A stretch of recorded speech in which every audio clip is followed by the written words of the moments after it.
Yes. Welcome everybody back to book club, risen from the fucking dead.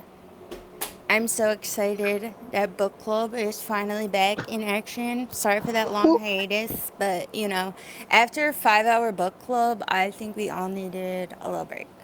That 5 hour was book club was intense. intense. Five hour That book was club? pretty wild. I still went fucking hardcore 5 hour book club. I really feel like I survived that shit. I know. I still need to make the stickers. Okay, but anyway, let me give this intro because I'm recording this obviously, but I'm gonna post this discussion publicly. I don't usually post them publicly, but I wanted to do that because I want to use this discussion kind of as like a recruitment tool of sorts and encourage anybody who's listening out there on YouTube to please come in here into book club because first of all, we're not actually a book club. I feel like our name scares people away, which we need to talk about.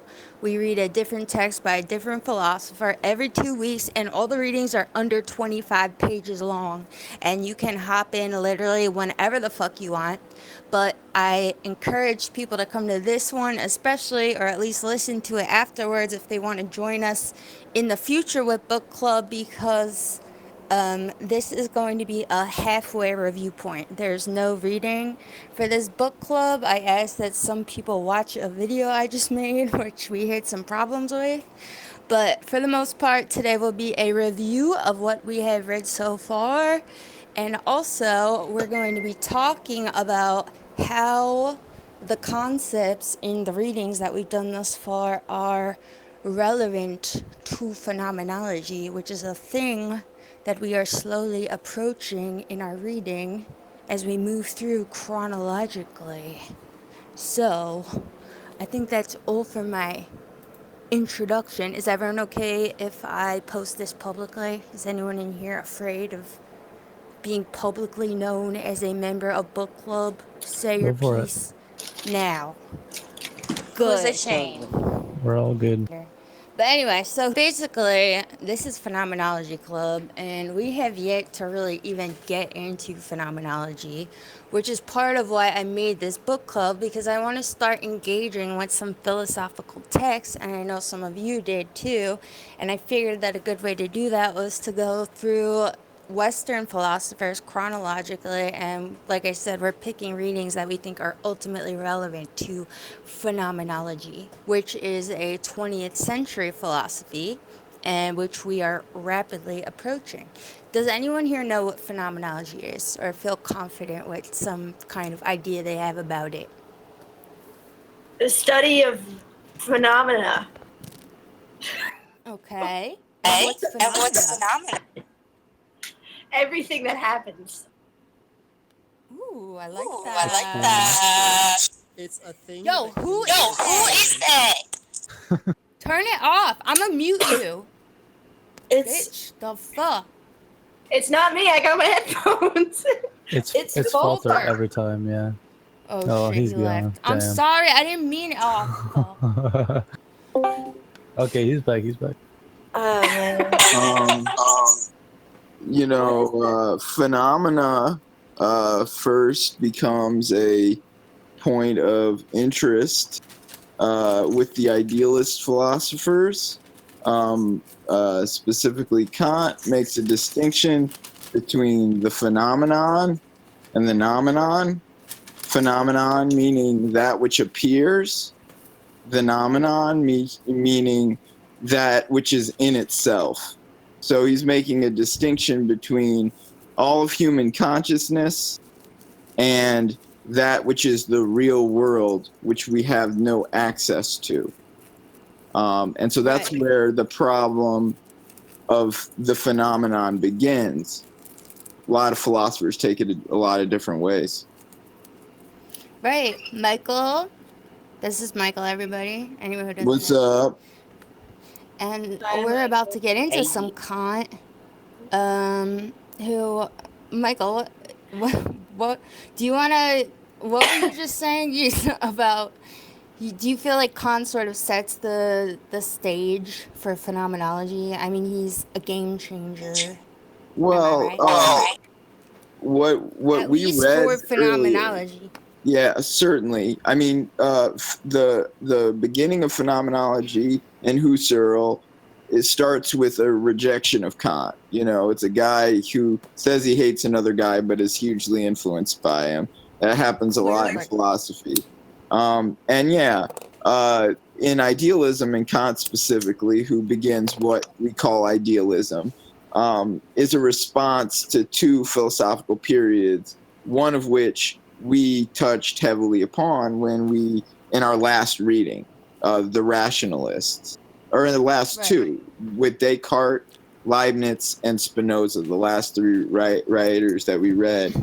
So when they're talking about all of these things, what we can perceive, they're massive systems like Leibniz and Spinoza had.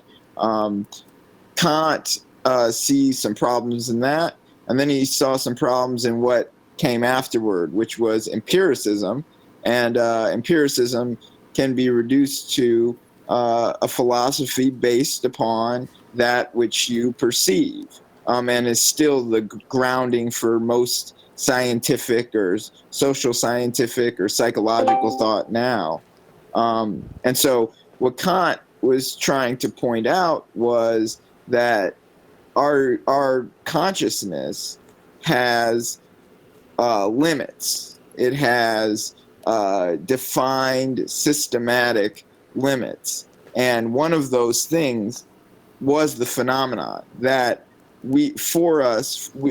ostensibly there is a world out there, but it appears to us as a subject, as an individual, and that really started a transformation of philosophy into what would be considered the modern era of philosophy.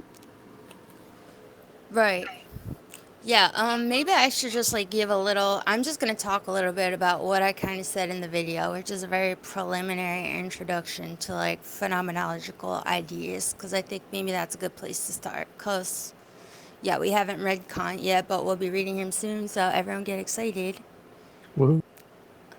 Woo!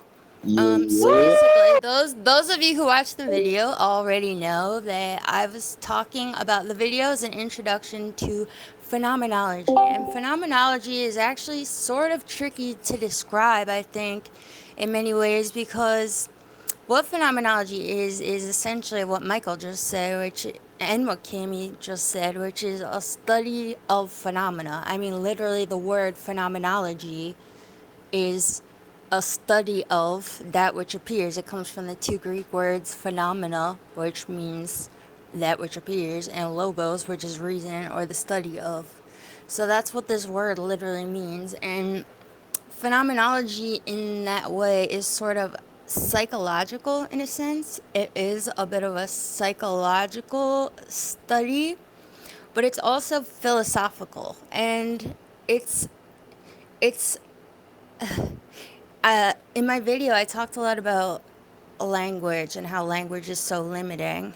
And the reason that I felt that that was really relevant to talk about to you guys, even though it's not necessarily entirely relevant to an understanding of phenomenology in the beginning, is that phenomenology kind of approaches this whole task it sets before itself of constructing a science of conscious experience, essentially, by recognizing that pretty much all of language and all of knowledge comes with this weighted bias.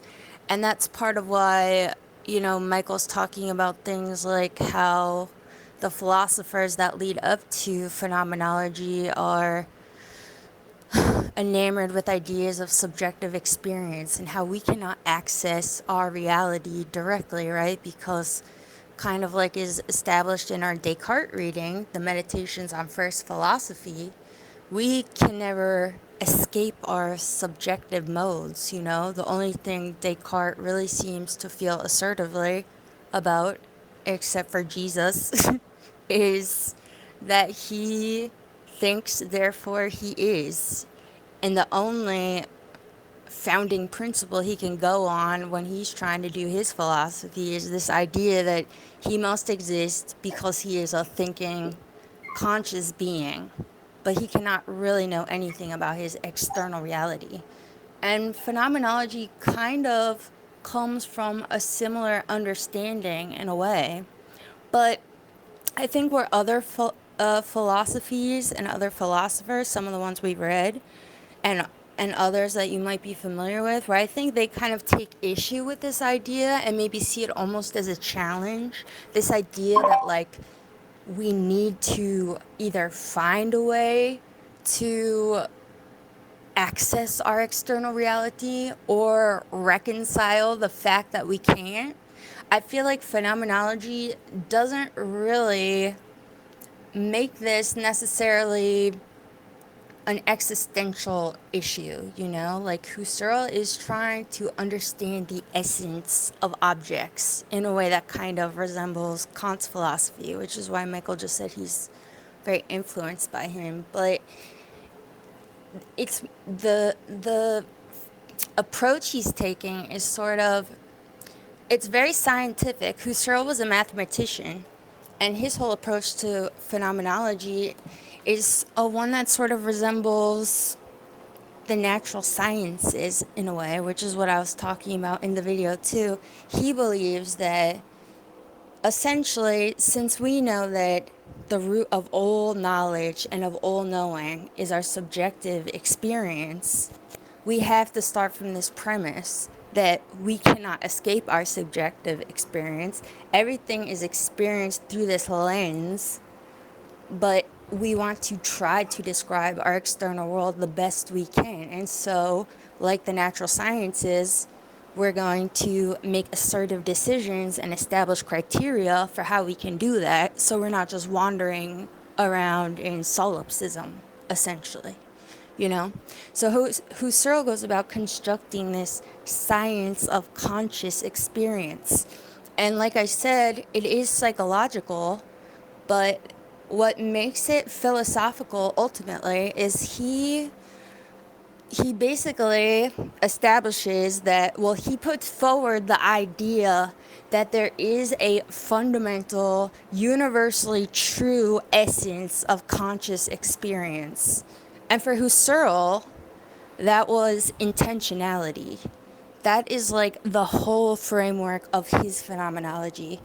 And it turns into something completely else when we get to Heidegger, who was his student and a Nazi, which I feel really weird about, because the more I read him, I actually like him a lot more. But we're going to be reading both of them.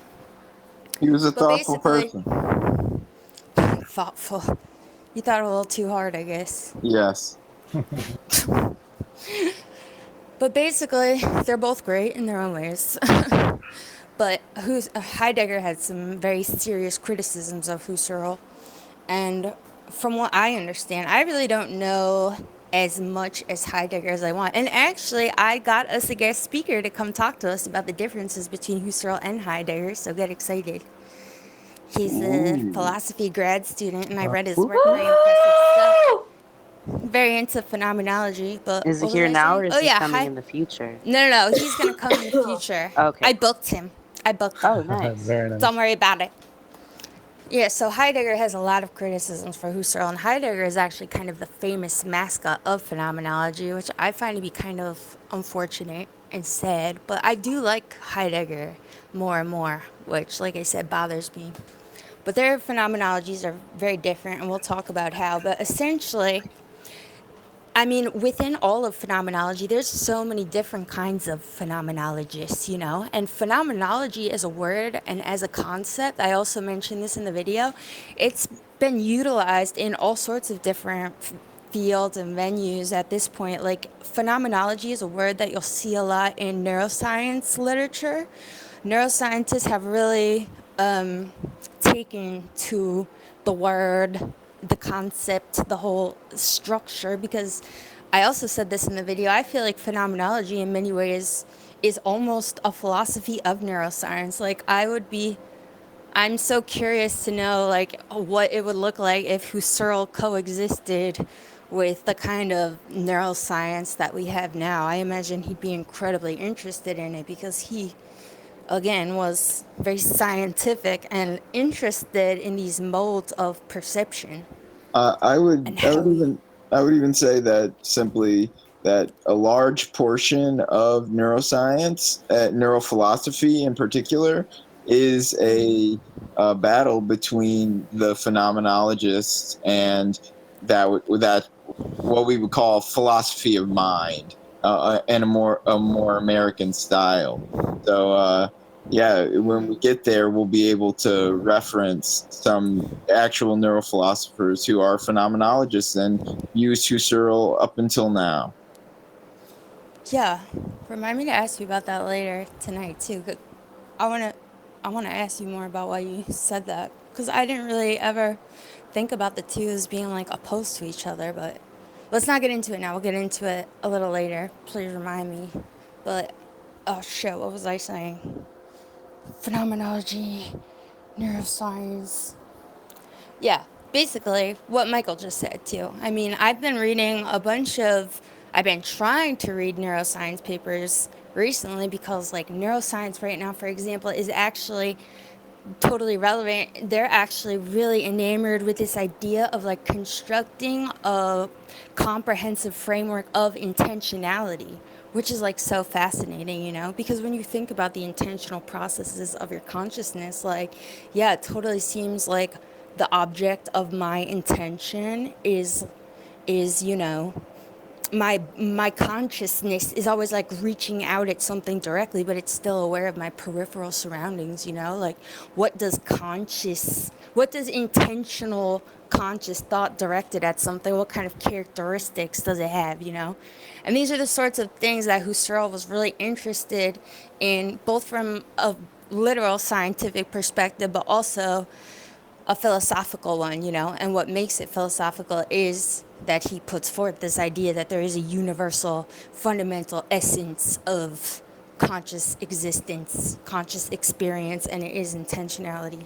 So, before we continue, oh yeah, I just wanted to say a little bit about his method, which we'll get into when we read him, which is coming up soon. But basically, he sort of constructed this science of phenomenology, or he began it, and a lot of people have gone in different sort of directions since he's done this.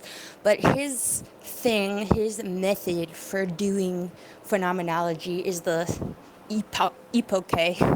Is that how you say it, Michael? Epoch or epic. Yeah, Yeah. epoch. I never fucking know. I heard other people say epoche. We're I gonna have mean, another that's Meno moment. that's Meno or probably its Meno. original Fucking Greek pronunciation. I've bullshit. only heard epoch. But yeah, epoch is normally what it's Epoch just transformation. makes me think of like Star Trek. I don't like it. Like they'd say. Anyway, Yeah. basically, the epoch is a set of hermeneutic rules, and I'm sure a lot of you have been exposed to this word hermeneutic. It essentially just means interpretive, and this is all he has, these rules, these kind of specific ways to do phenomenology laid out, and together they make up what you call the phenomenological reductions. Husserl was very married to this idea that you could sort of suspend your own belief in a thing and your own systems of value or judgment to try to see things more clearly. One of his famous phrases was, "To the things themselves," which I don't know, maybe Michael can confirm this, but I feel like that's a very kind of Kantian idea. Like he had this idea that there is this kind of fundamental essence of things that could be revealed, which I think is one of Heidegger's big criticisms of him. I feel like that's a specific reading of him that I'm not even sure. Well, never mind, doesn't matter. But basically, he had this idea that you could suspend your own belief in whatever to sort of to make yourself a more neutral entity, and in that way have different ways of seeing that would hypothetically enable you to see things more clearly and see things the way you wouldn't see them before. And a lot of these are just also like practical. It's not necessarily some like hoo-hoo like matrix shit like, ooh, I'm gonna erase my mind and be blank, like there's like a rational framework to do this in, like look at a table. What's a table? If you ask someone what's a table, what do you do with it, whatever, someone might say, oh, a table is a thing with 4 legs and people eat dinner off it and people spend time together around it. People can have all sorts of interpretive answers to that question, what is a table? And in the Husserlian phenomenological framework, he would encourage people to think about, if it's almost Socratic, he would want you to do reductions and take away what seems not universal about the table. So if somebody says, oh, we eat dinner on it, do you always eat dinner on it? Must you eat dinner on it? If you didn't eat dinner on it, would it still be a table? Essentially, it's all about stripping back these layers of bias and value that are sort of already incorporated into our systems of language and logic, which is why I was talking so much about it in the video, because he had this idea that, that is how we can enable ourselves to see things more clearly and be more objective entities, and in that way be more scientific. And I think I personally really appreciate him, even though I definitely don't agree with everything he was about. I appreciate that the purpose of his phenomenology was to be useful. And that's another thing I talked about in the video. It's not like he just like had this boner for like, I'm gonna be the most objective man ever. Like, I'm gonna find objectivity. It's mine. He wanted to make phenomenology essentially almost like a format for doing philosophy. Phenomenology is not necessarily a philosophy in and of itself. It's a method. That's how people describe it, because, that's what it is. I like to think of it kind of like a format, like I just said, like you write your paper in MLA format. Like, I feel like phenomenology is a way to do philosophy. And it's become very respected really only in the past, I don't know, less than 100 years. Because if I'm understanding correctly, I'm not totally sure if this is correct, but I think there was a time period when phenomenology was kind of looked at with like great skepticism, kind of like it was some like new age sci-fi bullshit or something. But it totally isn't. I mean, Husserl felt like this was a useful approach to doing philosophy that would ultimately maximize the potential of philosophy, for some of the reasons that I talked about in the video, which is that, if we don't standardize our philosophies, if we don't take standardized approaches to them, it's just going to keep going in this endless loop where someone else pops up, just like Heidegger popped up right after him, which is ironic, and I think part of why I take issue with him. And it's like, actually, no, I'm going to write this like dope book and like convolute everything you just said. Like, you can just keep doing philosophy in different ways for forever. But what I really like about Husserl and phenomenology in general is the practical approach to doing philosophy, because, he cared very much about it. I have a quote in my head somewhere. Hold on, it's coming to me. Husserl said, "It was the eternal work of man to reason." He felt like something that was intrinsic to human nature is our will to reason, So he was a good man. And he had female students, which is really cool. Michael, do you know about Edith Stein, by the way? Edith Stein. I have heard the name, but I don't believe I've read anything by her. Do you have something? Well, she was one of Husserl's pupils, and she's very famous, and she was a German Christian Jew that also, after she studied under Husserl, studied under Heidegger, and she died in Auschwitz, but she was also like Catholic, Yes. and she got canonized as a saint, but she's also like a phenomenologist and published papers on phenomenology and shit. So Yeah. I think we should definitely read her sometime in book club. She also worked a bit in psychoanalysis as well. Now she Oh, is coming cool. to me.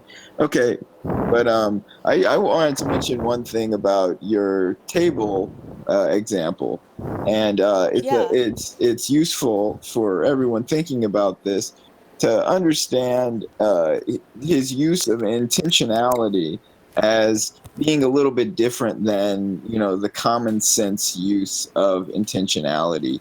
Like, he wasn't saying, oh, a table or a chair intends to do something in the sense that a thing has a will, but rather, when we're talking about phenomena, which is closed within consciousness, and every relationship then is a part of consciousness, then when someone is perceiving something, there is an intentional relationship between the subject and that which is perceived, the phenomenon that is perceived. So the intentionality is this internal relationship that is within consciousness beyond what one would imagine is some external property of the object. The tables, again, going back to Kant, in its selfness. His pushing away of this idea of the in itself is one of the things that motivates his philosophy and makes it so powerful. No longer do you worry about, am I talking about the real world? It becomes a kind of superfluous question.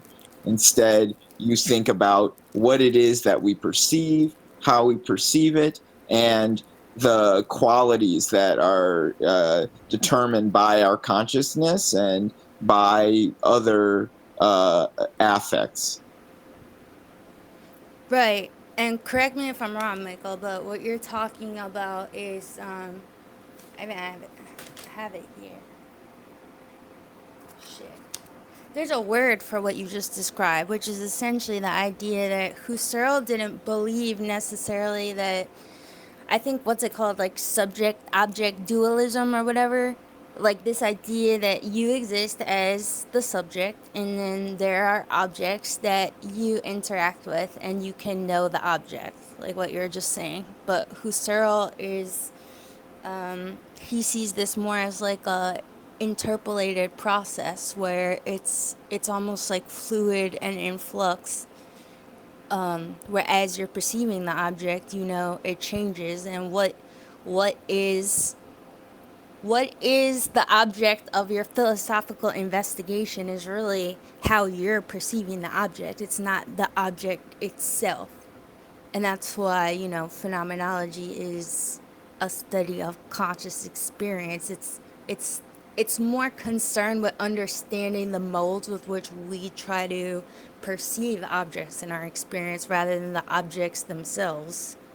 Well, Even though he is very interested in the objects themselves. well, you can think of science in today, right? Your typical scientist, and they take what we could call an ontologically realist perspective about the world, and that means that we can just talk about objects out there as if they are things in themselves, as if they have an existence independent of our own, and they do so and they apply that to mathematics and science, and they get all kinds of positive results. But Husserl complicated this a bit by saying that essentially that the scientific understanding of consciousness would not have that same relationship. It would be intersubjective. Intersubjective meaning, between subjects, between people, between consciousness. And so the reductions that you mentioned before very often are showing how multiple consciousness, how an individual consciousness within a given context affects what it is that is perceived. And then while stripping that away, that we can get at something that is more universal to all people who perceive it. And I think that's what he was trying his best at. And in doing so, having a separate scientific idea of consciousness itself. Totally.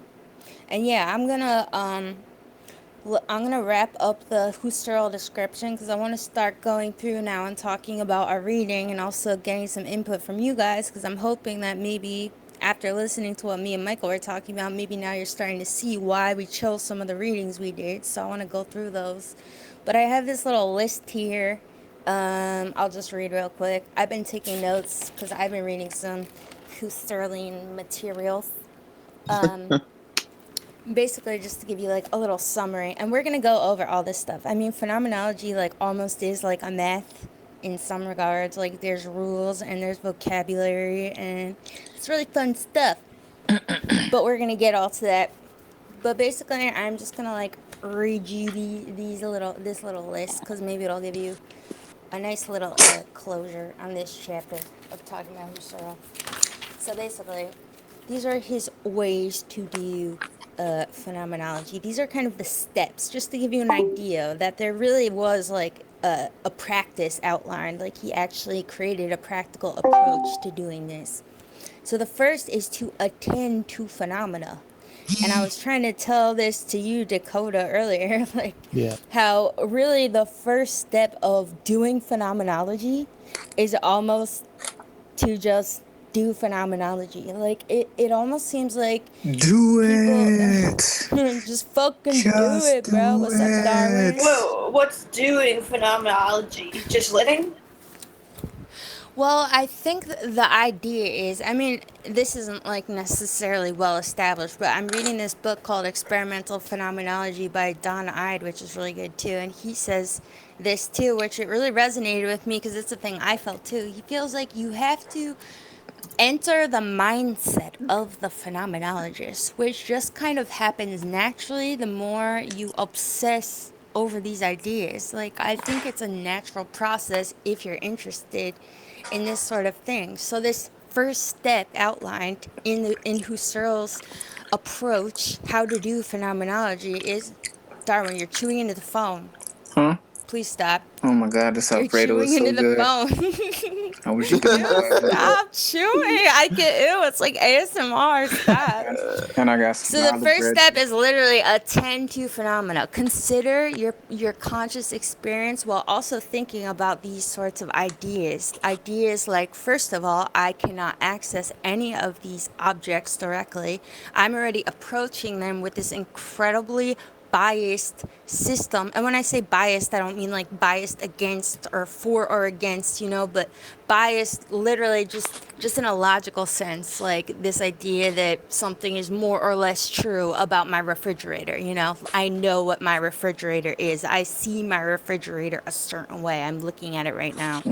So, but the more you actually engage with these ideas in your own head, this idea that like, oh, maybe I'm assuming so much about this. Is it really like this? You start to do the deductions. And another thing I wanted to mention is the reductions, is that there are things called variance and invariance, and I was talking about that with the table. That's how Husserl, that's kind of the guide you have for how to do these reductions. What is most essential about this object? What would make the object cease to be this object anymore if I removed it? What is necessary and what is unnecessary, which is totally a Socratic idea. Remember the fucking bumblebees in Meno? I just remember that passage. But anyway, so then the second step is, well, Don Ide actually used a Wittgenstein quote for this, and it was, describe, don't explain. And that's a very integral idea to phenomenology, this idea that you don't want to assume anything from the onset. Like, you're trying to remove yourself and suspend your own belief in whatever you believe in, So you're not going to say, that is a black refrigerator, and it Why I holds gotta my be a food, black refrigerator? Because my refrigerator is black, Darwin. Shut up and eat your Alfredo. Anyway. Yeah, so be descriptive. Don't go around telling objects they're this or that because you don't know shit, basically. Yet. Then this third step is horizontalize, which I think is really interesting, which is, I was talking to Dakota about this earlier too, which is us don't make sure that you treat all considerations for a thing as of equal importance. You know, don't go into a thing prioritizing this or that person's subjective description of a thing or this or that institution's opinion on a thing. We're basically trying to flatten our judgments and step away from them.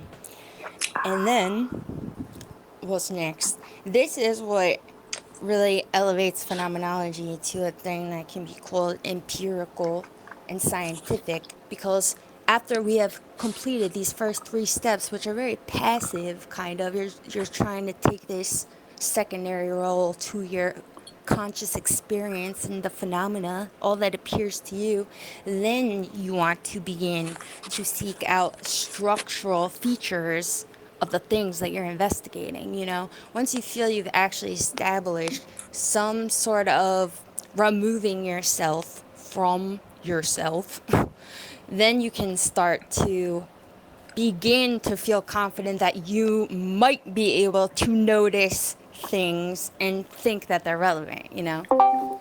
I just wanted So to. basically treat yourself with incredible skepticism. Like everything that appears before you is only assumed. Yeah, and I think it sounds like, it almost sounds like silly or obvious or something. Yeah. But like, think about how many people, like, I get into it so often with people. They're like, I saw a ghost. Like, it talked, like, you know, like people see spirits and stuff, and it's like, why do you assume that? Like, if I saw a ghost, my first thought would not be, oh, that's a ghost. My first thought would be, I'm having a psychotic I am break tripping. and I need to go to the hospital. Yeah, like, and it's not that, and then people say like, oh, you just like have no faith in yourself or blah, blah. It's like, no, that just seems what's most likely since I've never seen a ghost before. If I saw a dog, I'm not going to think I'm having a psychotic break. I see dogs every fucking day. If I saw a ghost, that would be strange. I would be betraying my own intelligence and everything I've come to know about the world, I think, if I just assume a fucking ghost is talking to me or some shit. You know what I mean? So This is a very useful approach to understanding the world around you. yeah, so one thinks phenomenologically, and you would question, what does the appearance of ghost mean in the world, right? So you would think about those for whom the ghost appears, those for whom it is rationally disengaged, where, like Bethany is describing, the ghost means nothing, or it brings immediate rational questions. And then suddenly you would have revealed to you, by asking the question in that way, rather than thinking of it in a personal, subjective way, highly subjective way, because you cannot escape the subjectivity entirely. But you would start to understand some structural features about what the appearance of a ghost would mean and what would be the essence of it. And maybe you would come to find the essence, it has something to do with a type of belief, or a certain set of predicates like religiosity or faith, or something like that.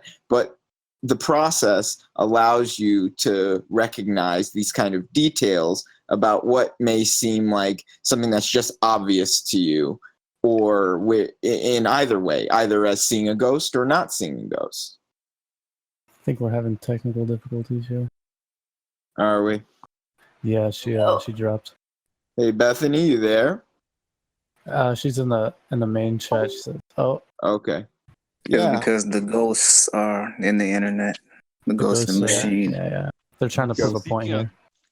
Okay. Well, As soon as yeah. you doubt their existence, they cut your shit off. Yeah, yeah, Husserl would have. Oh, sorry. Husserl would have a question about, like, say someone thinking about chance, versus cause and effect. Like you described the ghost as being a cause of something.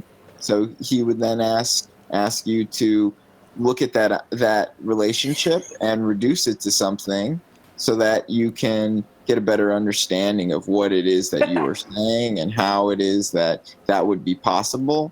And in the end, you would have a more full experience and understanding of what it is that you're talking about and seeing. I'm sorry, my phone restarted.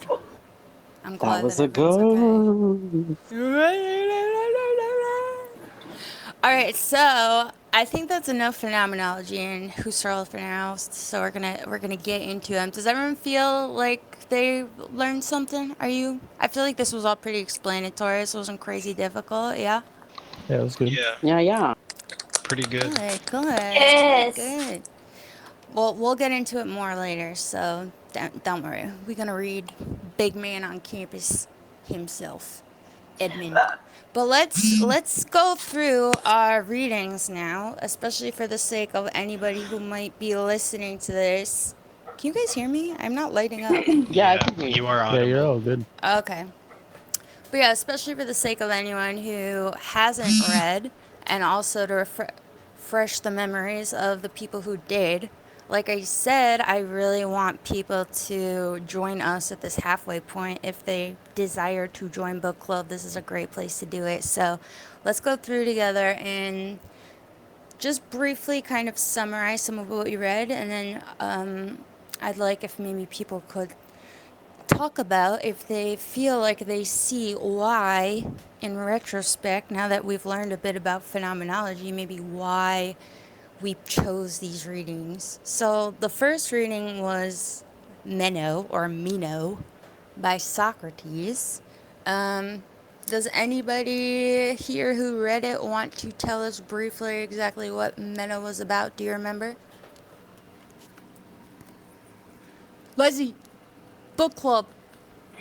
Book It club wa- MVP, please. It was about the meaning of virtue, what virtue is. Yes, Cammy, it was. And how did that discussion kind of go? Like, what do you remember about that reading? What was Socrates doing to get to the root of what is virtue?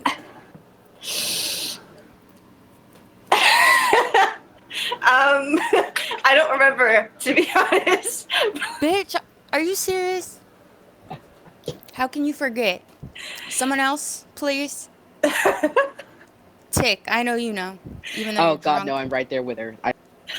Bitch, are you serious? It's Is there Socrates, about are you bees? kidding I me? am 3/4 into this bottle of wine, and Oh my I God, don't have a where's thought Ray in when me. you I'm just need here her? for the journey, man. Alejandra. Please let it be bees.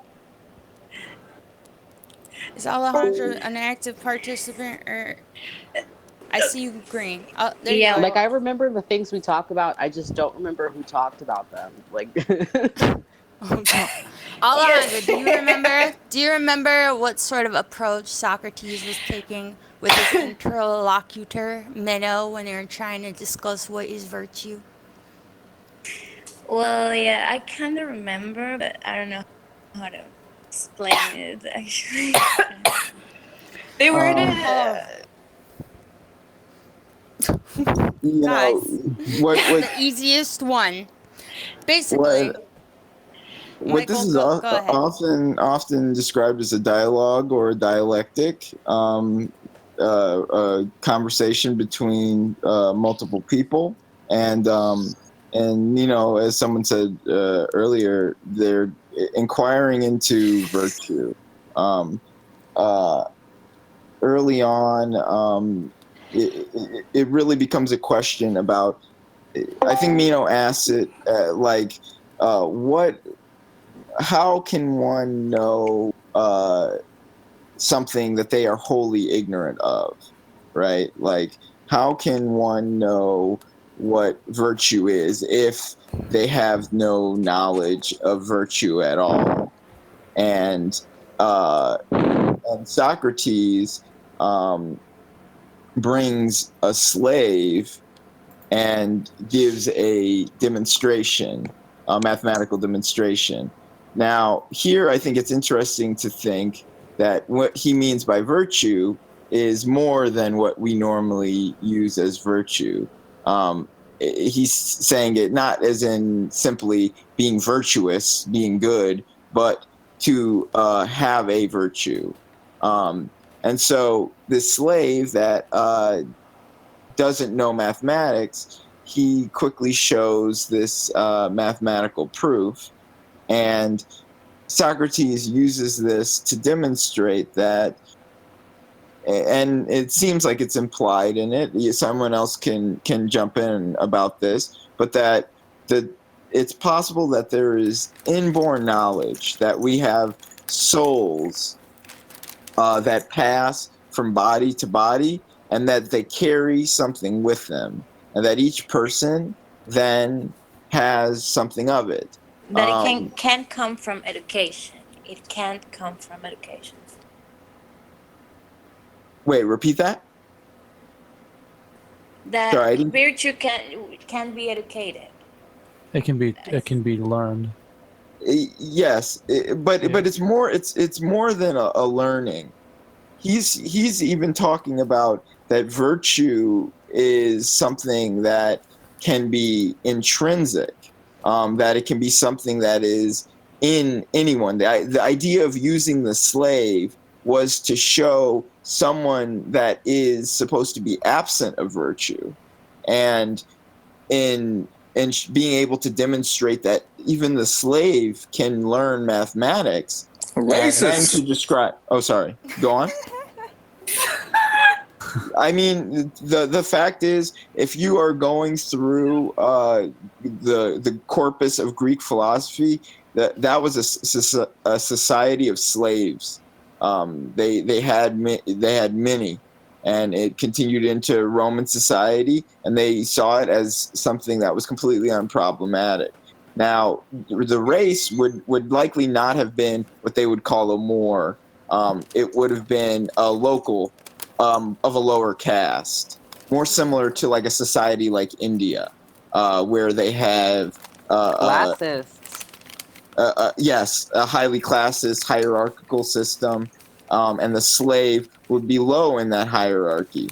They would be used entirely for service. But You know, it's kind of weird though, how the caste system usually favors or denigrates dark-skinned people. If you really look at it, most absolutely. lower caste are like tend to be dark-skinned. It's worth questioning, maybe not at this moment, but how, and if we think phenomenologically, how that would develop. Is it something that is implicit or essential to consciousness, that we perceive that this way, as it has happened over and over again historically? That would be getting at something, trying to get at something essential. And you can make that. I don't want to get off topic and start talking about dark-skinned aliens and everything like that. Of course. Yeah, Darwin believes that the races were invented by separate aliens.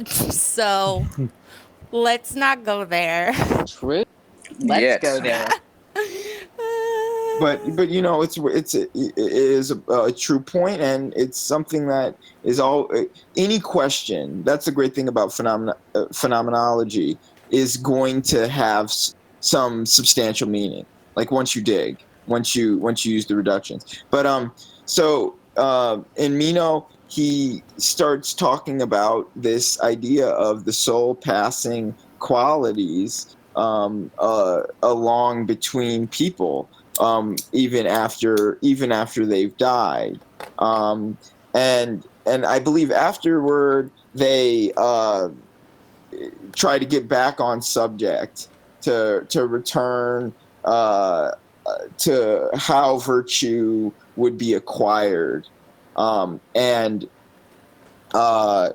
Socrates comes up with this idea of Bethany, you might remember better. Is it true knowledge or true belief? I think it might be true knowledge. I think. Okay. Yeah. Okay. I'm not So so sure. I actually probably have the text right here. But continue. so While you talk. he moves on to like what is justified true knowledge, that is, as we live and acquire this this knowledge over time, as we practice our hard work and use our minds, that we come to acquire justified beliefs. No, I think it was justified beliefs. And these justified beliefs are what allow us to identify what it is that is virtuous. And this is similar to what we would see later in Descartes, that thinking over something time and again, even before your life, in this case, as the soul transmigrates from body to body, and you can also hear the influence on Christianity there, that we develop an understanding of something that is beyond simply knowing it, that we truly we find a true belief of a virtue. And I think that is kind of the flow of Meno. I wasn't here for that one. Haven't done that reading in a long time, so I apologize for any mistakes. Wow, and you had the most to say. Shame on this book club. Shame. It was a while back. You want me to that was just right on skim point. this real quick? Skim what? The reading. If you'd like to, but I mean, we're doing this partially primarily to just kind of give people who didn't do the reading an idea of what it was about, so that if you don't do the reading, which you don't have to, you can still continue with us as we go on with our book clubs. So, I mean, Michael basically just summarized it, but what we're mostly interested, yeah? Oh, I was just gonna say, it comes up again in the next reading, which you'll get to in a second. But when talking about virtue, this idea of, is it inborn or is it not inborn? Is it something learned or is it something that's implicit? And Cammie. Oh, thank you. Yes, my memory is restored. Finally. Do it, Cammie. Sorry, what were you saying? Oh my God. Yeah. All right, look, Implicit. I'm concluding our Meno talk. I'm doing this. So basically, just to pull out a bit, because, we don't have to go. Darwin, the mouth noises, you're killing me. I'm just tittering. That was a great Okay. word. But basically, just to pull it out a bit, because, we don't necessarily have to go into, explicit detail for people. The readings are actually all on the website if anyone does want to go back and read. And also, we have all the YouTube uploads of our audio discussions. So anyone who hasn't done the readings, feel free to do them on your own. They're all linked there to PDFs, and you can listen to our discussion. But to summarize the concepts, that what is interesting. Can you mute yourself or something, Darwin? Oh, is my mic You're that good? Yes, Put on I'm push to hearing talk. everything. I'm using my phone, so Put on a push to talk. probably picking up a Yeah, lot of push to background talk. noise. Yeah, put on push to talk. What is push to talk? It What means is a that little whenever you button want to in your- say something, you press the button, and that's And your how microphone only works if you're pushing to talk. Or Oh, so just you mute push to yourself. talk. How do? Oh. Oh my God, you guys' voices are killing me. Wait, how do I set that up on on the mobile. Push Just the go talk. into your settings on the top right, those three dots. You'll find it. Settings, Anyway, I'm gonna voice, continue and push. talking. All right, You'll guys, find it. keep going. So basically, Socrates is widely regarded as one of he is essentially like the cornerstone of Western philosophy. He's like the starting point for most people when you think about Western philosophy. And in the realm of just abstract ideas, I feel like he's a good representation just of like the philosophical process in general. Like when we're reading this text, this dialogue that he's having with Meno and the demonstration with the slave boy, he's doing a lot of essentially his own reductions. He's asking questions over and over. That's his method, to ask questions. He doesn't assert much. He asks questions based on what his interlocutor says. Someone says something and he's like, well, are you sure that's true? Because what about this? And what about that? And what about this? Like his method and his dialogues really, I think, represent in a lot of ways what it actually is like to begin any inquiry into anything, And what's relevant too, I think, when we're considering the history of philosophy, which, like I said, that's why we of phenomenology, we're thinking about the kind of thought trajectories that lead us to phenomenology ultimately. And I feel like this questioning into what is virtue and how we can even go about defining non-material concepts, because, and this is something I was talking to Dakota about earlier too, it's the criteria for defining material objects like a tree or a table. It seems so much simpler in some ways, or so more obvious, than trying to inquire into the nature of a concept. The criteria is so much different, and that's what Socrates is doing here. And that's why it's relevant, and part of why we chose it, because he's trying to investigate, firstly, what virtue is, and also whether it's a thing that people might possess intrinsically. Is it born of the self, or is it a thing that is given or learned by an individual by way of their external reality, And then from there, we moved on to Plato, where we read an excerpt from The Republic, a very popular philosophical text where he's talking about, I think it's chapter 7 of The Republic, or book 7, which is his allegory of the cave. And if you guys saw, I made a little book club chart for us where I tried to kind of outline these concepts for us. And what I wrote for the Plato one is that, well, firstly, can someone other than Michael maybe summarize the allegory of the cave? Can we get some book club participation? Well, since you mentioned the cave, I feel like I remember that at some point. So wasn't it like he saw the shadows on the wall, but then the shadows were like he was like assuming that they were like shadows, but they weren't necessarily shadows. Ooh, what just happened? Shit, sorry, my Discord fell. Can I try? Yes. Okay, Please. so like they.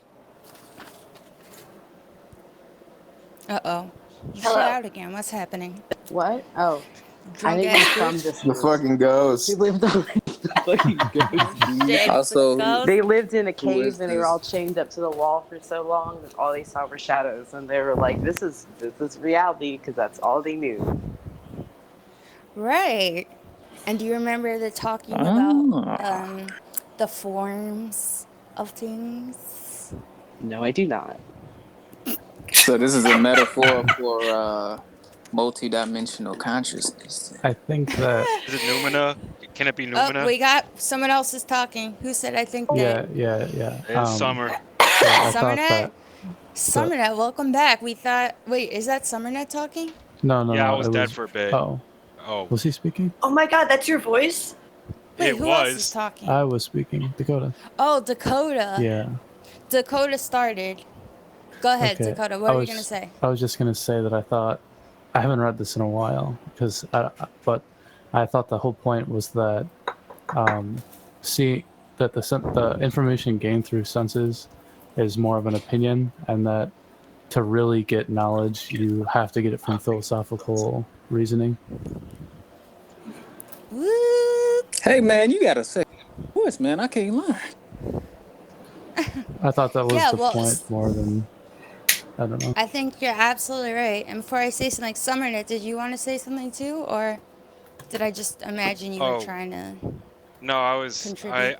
I was holding on to that one fucking brain cell that I had about phenomenon and noumena and the object versus the object as it is experienced and those being separate. But I guess since we covered that, the only other point I bring up is that he mentioned that if you try to show people the truth and they don't have the context for it, they'll try to chain whip you to death. So You're talking about the Plato reading. yeah. Yeah, I the don't man remember that part, returns. but I'll take your word for it. Well, the man But yeah, returns with his knowledge and is Right. shunned for it. Yeah, no, Right, and and he I comes think- back to show the form on the walls, and they're like, "Fuck you, the shadows are the thing," and they weren't happy about that. Right, and I think what Dakota just said, he summarized it perfectly when he's basically saying that, the whole point of this text is to question essentially our subjective experience of that which appears to us, like if you spend your whole life in a cave and all you have to look to are these shadows on the wall, of course you're going to assume that they are the real objects, and then once you see the light of day, you're fucking dazed. But then I don't remember exactly what he said. I think you guys were just talking about it, Michael, that you gain a more comprehensive knowledge if you do start from another perspective and sort of transcend into another one, and then you can return and bring your knowledge to the others. Did he say that though? I forget if that was his stance, that you ultimately are better off if you do have exposure to both and experience the Well, transcending Good God, are you the okay? shadow world. Well, the character rises into the light, and in rising into the light acquires a new perception of reality and what is reality that they cannot ever go back from. Once they return to people, they're shunned, but in the construction of it, it seems less to be. And I thought that was a really astute comment earlier about philosophical knowledge versus common sense knowledge, or if I'm shortening it, I apologize. But he is describing the process by which someone would transcend what seems so apparent, and that in the day-to-day that we perceive so many things that seem apparent, but when seen in the light, and he describes the person looking up to the sun, all of a sudden things seem clearer, and you have a better idea of what reality is. Right. You have to take acid, probably.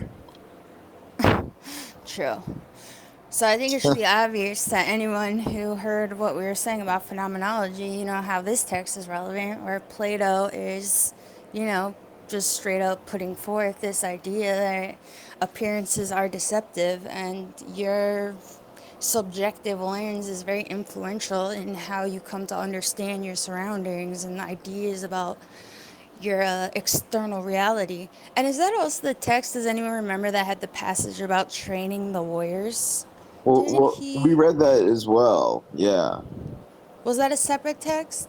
I think it was. I thought it was. We only read one text by Plato. I I thought think it was we might in have there. gone into the next section, or it might have, because looking at reviews, I didn't go and download the text. I did not see that part, but I remember distinctly us reading it, where it gets into the virtue question that it was also in Meno. Yeah, About exactly. That's why I was thinking about it. Yeah, about how it. Well, you say it about intrinsic knowledge versus learned. Yeah, I mean, Which is Plato interesting. seems to be saying, and he does it without mention of the soul, that what we need to do essentially is take everyone and put them into essentially a school, a training facility, so that the best of the best would rise. But the way that he describes the best of the best is similar to the way he describes Socrates in Meno. That this would be something that is implicit, that the virtuous, and he uses the word virtuous there as well, would be naturally virtuous, and that virtue would come from a sort of equal training. So that's interesting. There was equal education for all, but at the same time, there was a belief that some people are just naturally better than others. And those were Right. kind of like the two competing problematics within the work. Yeah, I mean, him and Socrates like sort of present the same viewpoint, which is this idea that you can have intrinsic qualities, but I feel like Plato's kind of has this like fascist undertone, kind of, and Plato's other work is kind of like marked by the same thing. Like Plato's just kind of a confusing guy. I feel like like he like he loved art and poetry and thought they were like so great, but like they were so good and so influential on the soul that we should ban them all. Like we should like censor art. Like he's like very confusing, and he definitely has this like heavy authoritarian streak. But I don't really exactly know what the political climate was like. I mean, they killed Socrates, who was his bro for life, so maybe he was just wilding out. But There, he there, seems to kind of oscillate between like an altruist and like Hitler. Like, there he's was very confusing.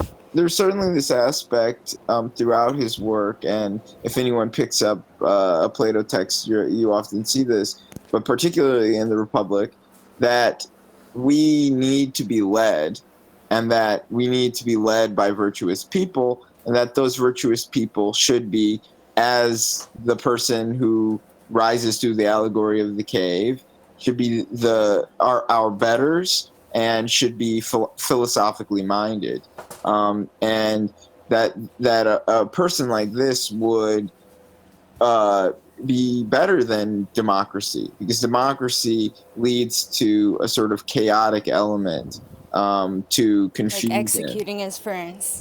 Yes. Yeah, I mean it makes sense. Like I think it seems a lot different now, but I'm down for a philosopher. I would want a philosopher democracy though, or something, not a philosopher king. I wouldn't want a philosopher aristocracy. But whatever. I'm getting off topic. So basically, that was Plato. Anyone listening to this that isn't here with us now, I would encourage you to read that text anyway, just because it's so fucking famous and you could tell your mom that you did. But I think it's obvious, again, why we chose it for its relevance to phenomenology. And just to reiterate for 1 second, go back to Socrates. Socrates is questioning these immaterial forms, trying to come up with criteria for how we can describe things like concepts that aren't, material objects we can look to and describe easily with our senses. And then we go to Plato, who's talking about how our senses are so influential in our rational processes as we go about trying to construct an understanding of the world. And then from Plato, we go to Aristotle, who everyone seemed to fucking hate, except for a select few people. It changed my opinion on Aristotle, this reading. I'd only read Nicomachean Ethics before, and I thought it was fucking stupid. But we read book 4 of Metaphysics, And it's definitely a complicated text. It's really heavy. But essentially what you see with Aristotle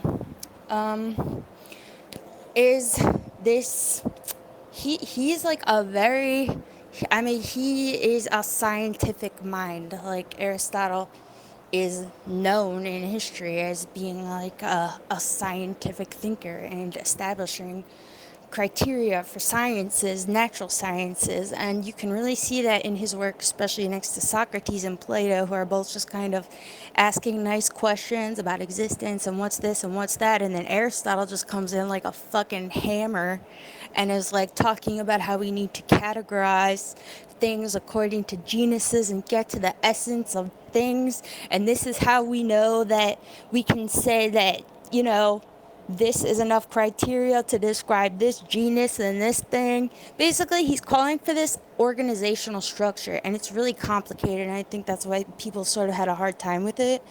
I mean, it's really great, though. I mean, reading it and being like, I can't believe that, like, someone wrote that shit in the 4th century BC.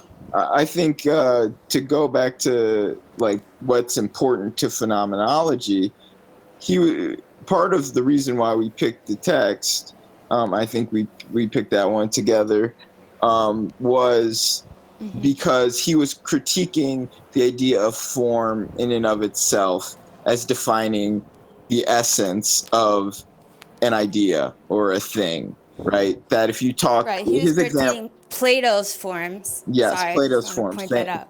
Thank you. Yeah. So he uses this example of birds, right? And he has two examples. One where he brings up bees again, and the way he talks about it is, you could come up with a form, and you could say there's a form for this bee and that bee and this bee and a swarm of bees. And what would that tell you about them? He essentially asks. And he says instead, we need to organize things based upon their qualities, their most general quality, down to their most detailed quality. And this is what he called genus. And we still use this. If you look at a categorical table of any type of species, it's going to follow a genus. But the other important part is he said that you can't simply use forms. You can't simply use these ideas. You have to have matter. And when we talk about phenomena and noumena, right, and that idea, we're again really getting at what Aristotle was talking all the way back then, was the difference between form and matter and how they are necessary together, the thinking of them, that of the idea, but also that of the real qualities of it out in the world. And that will give us a better idea of what is real and what is true. Right. So he kind of grounds these philosophical ideas that Socrates and Plato are already working with in a more material reality that can actually, you know, be subject to things like empirical testing and stuff. You know, because that's a more useful approach to philosophy. And in looking at it and just thinking about when we were going through Husserl's rules, and we passed from, you know, the first three, which are sort of these passive states of just general inquiry and wondering, and trying to be descriptive and come up with different hypothetical ways we can be descriptive about things. Then we switch over to this mode where we take a more active role and we feel that we've observed enough to start doing things like designate structural forms of things. And I feel like Aristotle kind of represents this. Like when you look at the trajectory from what we've read, you know, Socrates and Plato are very inquiring. They're just kind of wondering into everything, which is a very integral part of this philosophical process, obviously, not trying to be derogatory, but Aristotle kind of comes in and is like, I've seen enough. I know what to do. So He also adds calls for structure. Sorry, He go also ahead. adds mathematics as one of those structures. That's another element of the reading that I think is important for the future and important for Husserl. That mathematics, in its repeatability, can demonstrate the importance of the combination of form and matter, but also something that is beyond simply just our thought. There is no opinion about a mathematical proof. It just is, and that is something that I believe he would consider material. Well, that's actually part of why I thought I hated Aristotle, because the first thing we had to read by him was his Virtue of the Mean. Sorry to go on a tangent real quick, but basically it's this idea where he's trying to talk about how a person could acquire the most desirable and perfect level of virtue.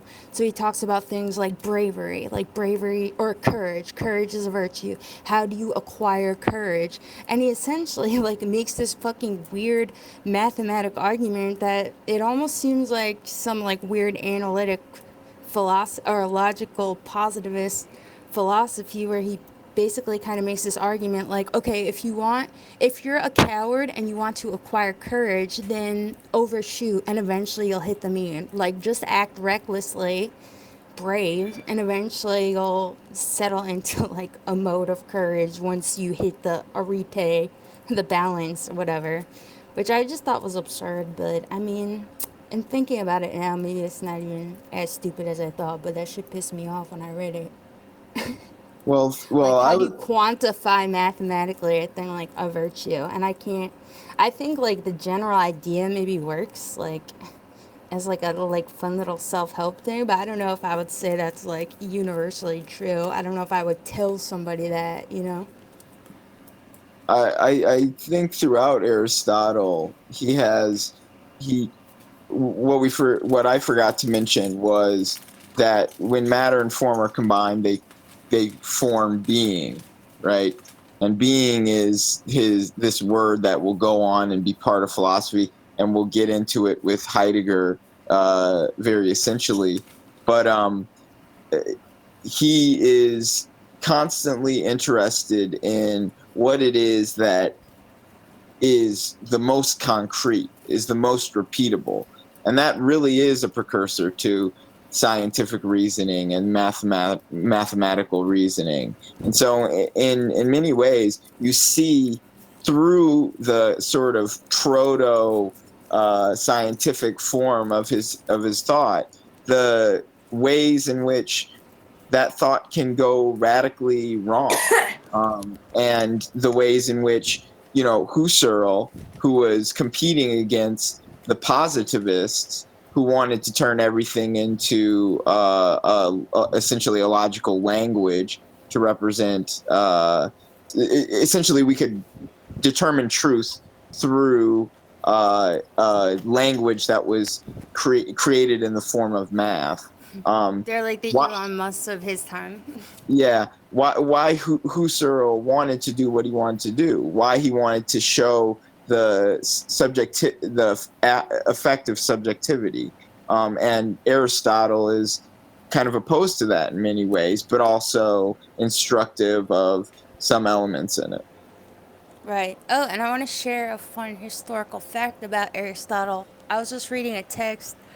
I forget exactly which it was. I'll find it and post it in here. But Aristotle straight up said that the Egyptians invented math and science. And of course, I think like the Sumerians actually had before then or something, and Aristotle wouldn't have been aware of that. But I thought that was really interesting, you know, because we got like Ben Shapiro, bro dudes out here insisting that like Aristotle invented science, or I forget Pythagoras, right? That's like the guy that is supposed Invented to the have triangle. invented. I don't think is it? I don't know. It's something. It's some kind of math. I suck at math. Trigonometry. But all these people insist essentially that like Pythagoras and Aristotle were like completely innovative, and their Egyptian influence isn't erased. It's exaggerated by Egyptians. They just can't handle that they're sore losers, whatever. But there's a text where Aristotle just straight up says that Egyptians invented all maths and sciences. He speaks really highly of them. And he has a really interesting theory about why that happened, which is that the priests of Egypt, he says, were unburdened by like social hardship essentially, and And received they got to information from live. aliens. Shut up. He basically said that when they were allowed to have a life of more leisure, they were given the opportunity to become more creative, which I find doubly ironic in the context of thinking about people like Ben Shapiro that I just mentioned. Because these are also the same people that, you know, insist that, like, everyone should, like, fucking break their back every fucking day and that's how you become great. Or, like, one of the greatest thinkers in Western history straight up is like, leisure is essential to innovation. How amazing. I love it. I just had to What? share that. A freaking groundbreaking point. Wow. It's so true. It's so true. It's And Aristotle is daddy. We love him. that was my favorite reading though. Me From too. what I remember. Me too. It was definitely the most I kind of difficult, agree. but I Like, think it was the you most don't have time to rewarding. think about a lot of shit if you're like really like just focusing on survival all the time. We can't have Oh, discussions absolutely like not. this if we're working like fucking 50-hour shifts. Totally. Yeah, I saw a Shapiro quote, yeah. not to harp on him, where he says, if you're working 2 jobs, that is a you problem. Yeah. And Oh my Get a God, load I of totally this forgot guy. he just said that. The reason I was thinking of him is because he just got into it about Aristotle like a few months ago. I remember he was basically saying Aristotle invented something and he was going against some like Middle Eastern guy talking about the history of science and like the, you know, Ow. in the Middle well, East and Ow. shit. And Ben Shapiro was like trying to say like, I don't even know, but he was repping Aristotle and it made me mad. It's like, imagine Ben Shapiro probably doesn't even fucking, imagine Ben Shapiro reading Metaphysics. I don't think so. I don't think so. I mean, there is an immense ignorance of the inventions of the Muslim world in mathematics and science and the Indian world in mathematics and science. And many ideas which preceded 1,000 years. Now, the big difference was that there wasn't this strict separation between the idea of philosophical thought and religious thought, or mathematical thought and religious thought. And you see it here, obviously, that there is some spiritualism in some of the thinking of particularly Plato and Socrates. But because of that, it is often Every rejected or philosopher we ignored. read except Aristotle is Yeah. totally on some spiritual bullshit. Yeah, I mean, I would argue that that some of it is like what they call God is not anything like Right. what God Right. We is. talked about that. Yeah, you're very right that it took a very long time. And Kant, who we mentioned earlier, he wrote this whole text trying to prove like the rational limits, the empirical limits of consciousness, and then he still had a proof of God in it. And so really the Western rejection of a lot of brown people and their thinking is a little bit absurd. But we can go on through what you were planning, Bethany. For sure. Well, I just want to say too, I feel comforted. I don't know if anyone else can take comfort in this, but I feel like the erasure of other cultures' contributions to things like philosophy and science and all this, it is a pretty recent phenomena, you know, like all the educational curriculums we're exposed to and shit, you know, like the fact that we get such a Eurocentric curriculum in America and Europe and stuff. Like, I mean, Europe is its own thing, but I feel like this general dismissal of all other cultural contributions isn't going to last forever. Like I think that in the future people are going to like really show great disdain for the fact that we did a thing like snub the fucking ancient Egyptians, for example, you know? like we treat them like they're this mysterious, like, ooh, like they're doing like weird astrology magic over there. Like, yeah, they did some cool stuff, but you know, they're just sort of this like we treat them almost as like this like mystical civilization. It's like they were doing some hard ass fucking science and math over there, you know, like they were doing some shit. I think that's a thing that's going to be really frowned upon in the future. Like in general, these how we just like only teach fucking like European dudes. Not even from that long ago. Like when I try to think of my history curriculum in school, it's just like I barely even remember shit. I remember like learning about Thomas Edison. Like I don't remember learning about ancient shit. Period. Anyway, sorry. Let me continue. Okay, so from Aristotle, we go. Well, maybe we should do one more summary as we keep going. Again, Socrates is talking about things like defining immaterial concepts, right? Then we go to Plato, who's describing the subjective influence on our personal interpretations of the world. Then we go to Aristotle, who calls for an organizational structure to make some sort of meaning and science and organizational approach to philosophy that's much more scientific than Socrates and Plato. And then from him, we skip fucking. How many centuries do we skip? About 20 to go to Rene Descartes. And this is because of Christianity. Thanks a lot, Jesus. Cr- Actually, is Falter in here? You are welcome.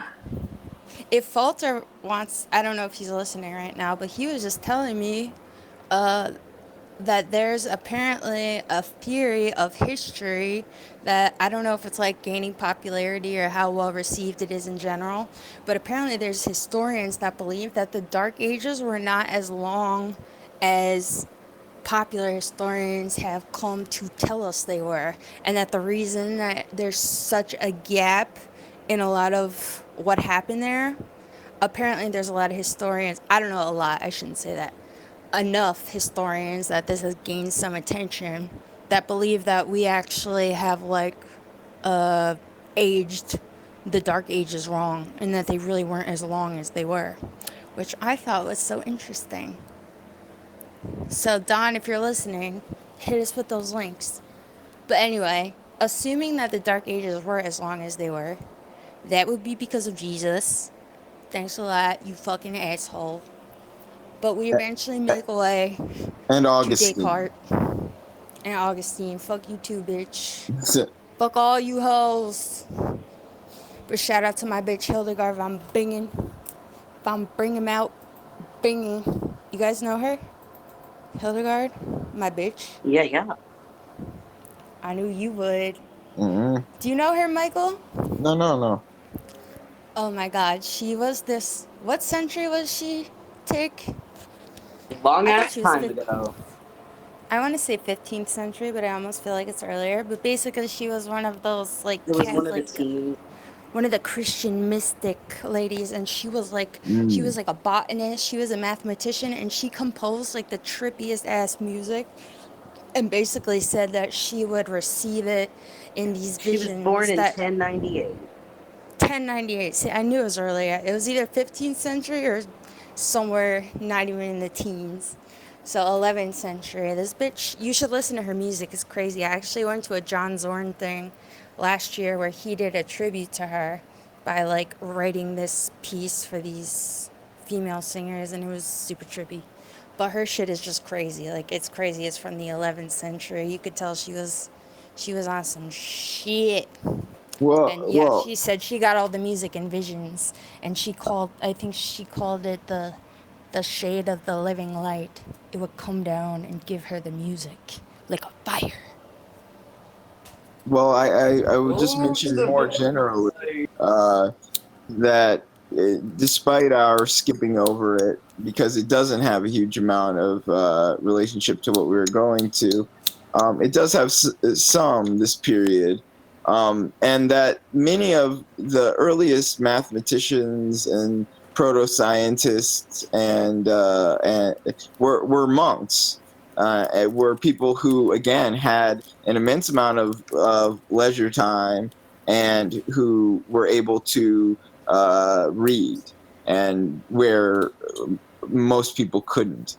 So this was just a formative period, and it developed the schools where people like Descartes and Leibniz and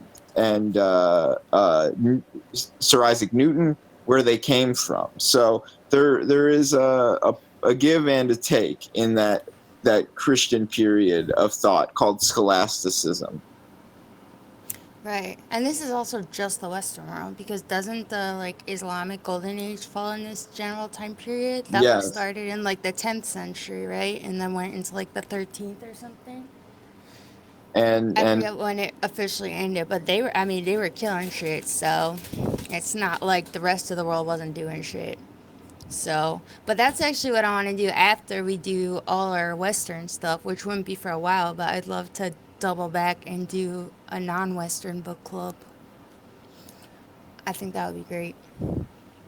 But anyway, so we finally get to Descartes in the 16th century. I put the year on the book club study sheet I made, and we read his Meditations on First Philosophy. And basically, this text is very famous, and it famously. Oh, wait, it does contain the quote, right? It has "I think, therefore I am," right? I feel like that might not be true. It does contain a form. I think there's like certain translations that literally have that. I don't think it was exactly in those words. But it was that text, read. right? Or was Yes. Yes, it was. Okay. Meditations Okay, it on was. First Philosophy. Yeah. Okay, it is the text. I don't know why I just doubted myself. I guess because that would be a really embarrassing thing to be wrong about. But it is the text where "I think, therefore I am" comes from. And this, I put it on the syllabus too, or the study sheet. Oh, I mean, Descartes represents like a really big shift in philosophy. this is the one I missed. Oh, you did? Yeah. I think, It's the therefore I fucking am. Matrix.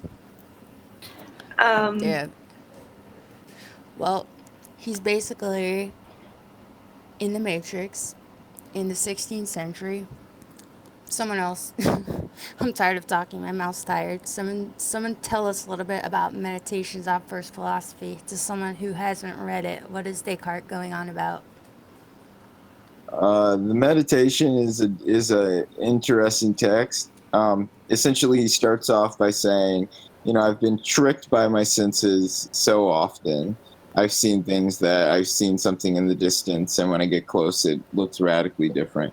So I wanted to take a test through a series of meditations, and he literally means to meditate, to sit and try to remove all of his thought. And here you can talk about a reduction. He is trying to reduce all of his preconceived notions and start from a beginning. And the process which he goes through is I'm going to have to pull up the text to get into all of the exact details that he gets into. We should talk about the dream, because what you just said made me think of that part when he's describing how he. Yeah. That was just. Yeah, he's describing how he doesn't know that he's never not. He doesn't know that he's not in a dream. I thought that was like a really beautiful illustration, and he talks about it in the beginning of the text. Like this questioning of his general senses, and basically this idea that all he can establish to be true is that he is thinking. Whether or not he's in a dream, whether or not he exists in some external environment that he believes exists, he can't prove any of these things. All he can know for certain is that he exists. And he takes that idea that he exists to say that is the basis for saying that, he takes the idea that he is thinking to be proof that he exists, which is how we get "I think, therefore I am." essentially the only thing he can feel confident is true is that he is thinking, and so in some sense must exist. Yeah, he gives various examples of points at which one could see something. Like another cool one is he talks about there being you seeing people outside your window, and it turns out that they are really a contraption that has been created to look like people, and it is dressed like people. So how do we know if this is real or not? And so he seems to repeatedly apply radical doubt to what it is that we can think about, what it is that we can say, and over the meditations, he keeps adding things until he gets to a point where he feels as if, okay, so when I do not know something, what is it that makes it so that I can know? And his answer is God, right? Nothing. So he not only doubts the world, he says the only thing that we can be certain of is God. But the way that he describes God is different from what you would get from your average Christian at the time. The God that he describes is one that is all of knowledge, all of that which is true that we do not know. And so he by the end, he says, yes, I have been tricked many times, and I should never just trust my perceptions, but I should not throw my perceptions away entirely. I have to use as best I can a balance between that which I see and the analysis of that which I see, so that I can better understand. And in understanding, you then get to know God better. In a way, you can interpret this as, in the revelation of God, you are revealing knowledge that did not exist. So we can imagine that he thinks that all of knowledge kind of exists outside of us, and that through, rigorous thought, that you can acquire some of that knowledge for yourself. Right. And I think that that's too part of what makes the text really represent like a shift in thinking, because I feel like a lot of thinkers after him too become obsessed with this idea that like maybe it is the very fact that humans even seek to reason at all, and that it appears so natural and so intrinsic to our nature, that maybe there's something revealing in that. Like so many philosophers that come after Descartes, I feel like, are obsessed with this idea of getting to the fundamental essence of knowledge and of knowing and of seeking to reason at all. I mean, Husserl definitely is doing that with phenomenology, partially because as a philosophy, I mean, that is essentially the goal of philosophy, to describe processes of knowing, but it's definitely an idea that I think gets stronger as time goes on. This obsession with actually describing the human will to reason, not just the things that we inquire about with our reason and our rational processes. In addition to being interested in reason, he's also often wondering how we relate to our own body, and how our mind acquires a sense of the body. And so first you think, and then you recognize your own body as extended from it, right? And then through that extension of body, you start to recognize space. And so he has this additive process where through one idea you can get another small idea and another slightly larger idea until you reach something as large as God. You know, in the meditations, the second meditation is of the nature of the human mind, and that it is more easily known than the body. So he always puts the mind over the body.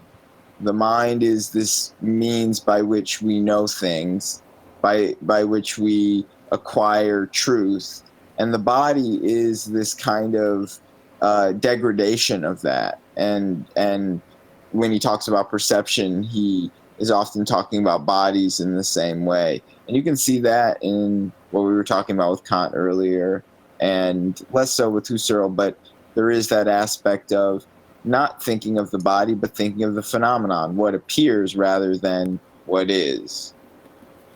Right, and it's also relevant to bring up that he was a what's the word?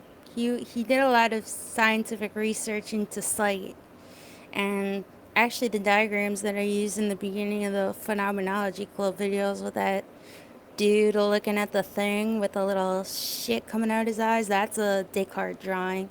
And I used some more in the last Phenomenology Club video. He made all kinds of crazy diagrams about vision especially, and also the other senses. He has a lot of diagrams of people smelling flowers and shit and all kinds of shit. So yeah, he's totally very interested, like Michael said, in ideas about how the physical body is interfacing with our external world, and also how the mind sort of mediates this process, or at least interprets it back to ourselves. So yeah, it's kind of interesting. He sort of represents, it almost seems if we're trying to think about what we read, like kind of like a marriage of Plato's Allegory of the Cave, with this self-doubt and ideas about how your perception may be limited, with Aristotle's grounding everything back to a material reality. It seems kind of like a marriage of those two, with a heap of paranoia and God on top of it. Love it. All right, let's move on. That's another one. If anyone's listening out there in YouTube world, read that one too. Very famous, very short, and really easy to read. So fucking do it. Okay, so let's move on to our last one. We're doing Spinoza. okay with time. Spinoza. Yes, Spinoza and Leibniz. Do you want to say something, Cammy? You sound excited. I think this is the one that I was excited about. That, like, I kind of thought, when I was reading this, I just, like, pictured a pie chart, to be honest. But, like, all wholes are only part of a larger wholes. Or should I say, God, I'm so bad with words today. Like, what's that word? Like when there's like things within things within things within things, fractals. Yeah. Yeah, totally. So everything is incomprehensible because in things there is everything. If that makes sense. There's because in science, like, there's mass, and then in the mass there's cells, in the cells there's this like a whole little universe of its own. So like there's no ultimate whole and there's no like ultimate nothing. You sound crazy. No, but what Leibniz talks about the monad is exactly that. It is he calls it singular, but also simultaneously multiple and also infinite. So when one looks at a monad, which you can imagine anything as a monad, you can analyze That's what monad means again, Michael? For people. Well, monad, he defined it as a individual object. I don't know if he uses the word object exactly, but it's essentially anything is simultaneously individual, can be separated from everything else, is nominal, and then at the same time has an infinite multiple complexity to it that can be analyzed, ad infinitum, for forever, in perpetuity. So he much like Descartes, when Descartes reaches God, that is this big, giant multiple form out of which we can rationally pull knowledge. And for Leibniz, much like Cami was saying, and I would like to hear more of what Cami was saying, he saw reality as being composed of these little atoms that he called monads that were full of information that could be broken down into more and more monads while retaining their composition. And in the Spinoza text, we get a similar thing. He calls them modes. We have, say, in the case of the text, the mode was a worm in the middle of blood. Worm as in like a bacteria, right? And say this bacteria. That part was great. Yeah, I love the text. I don't know if other people love the text. But the worm in the blood would perceive itself in this reality, at this level of reality, at that as being the entirety of its reality. You imagine an ant or whatever living within the grass, and the level of perception that it has, the level of consciousness, and how it imagines the world. We imagine this universe, right, because of our level of consciousness, but as part of the process of his thinking on modes, we can never know the limit of the whole. We can only know that there is this nebulous transforming, and again, multiple whole, and that we have some perspective in it. And I think what's interesting about the two texts, and getting back to what Cami was saying, is that they both go in two directions. Leibniz seems to go down closer, like thinking about atoms and cells, like we would imagine later. And while Spinoza seems to go up to the macro level, where you think about planets and black holes and solar systems and universes, like both of those are suggested in their systems, in their rules and forms. And that seems really appropriate too, since Leibniz is the guy who invented calculus, and Spinoza wasn't he a lens maker? I think Yes. that's a better word for it. So that totally seems appropriate too. That's kind Yeah. of funny. And Leibniz, his form of calculus was not the one that we ultimately followed, but it was based on the concept of the differential. The differential being a infinitely small monad of number, a constant difference that's produced out of an equation. So his philosophy was directly tied to the way that he formed calculus. Yeah. Yeah, me and Cami took mushrooms a little after our Leibniz and Spinoza meeting, and we're watching like videos for middle schoolers about calculus. As we were trying to get into it. It was fascinating. I Me, wish- sense because It really did. but because math is a system that Girl, stop. Okay, you're done. I'm cutting you off. Anyway, I was just thinking, Michael, when you were talking, it's kind of funny because your description of Leibniz almost sounds like Descartes if Descartes like externalized the paranoia that he projected onto his subjective reality, you know? Descartes like, I don't know if there's anything outside of myself, and Leibniz and Spinoza are like, there's stuff out here, but we can't see that shit either. Well, We can't comprehend this. Interestingly enough, Leibniz had this perspective.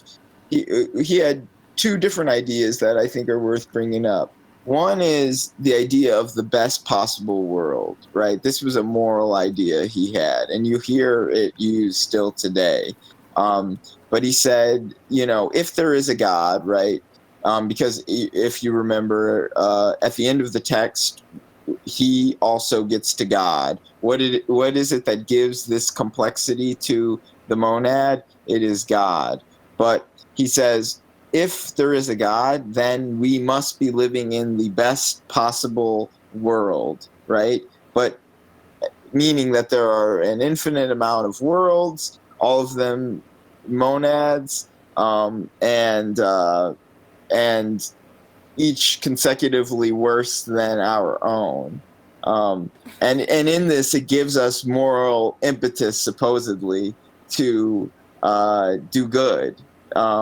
And I think that's a fascinating thing. But the other aspect of it is that he believed that the monad represented our ability to analyze anything all the way down. That if we had infinite knowledge, that you know, everything would be revealed. That you would be able to analyze all the way down, and it would continue infinitely. But that is impossible because we are limited by our human perspective, as you were saying. Yeah. And maybe just to wrap up our summaries here of what we've read so far, I think we've done a good job of summarizing everything, and we're approaching 2 hours.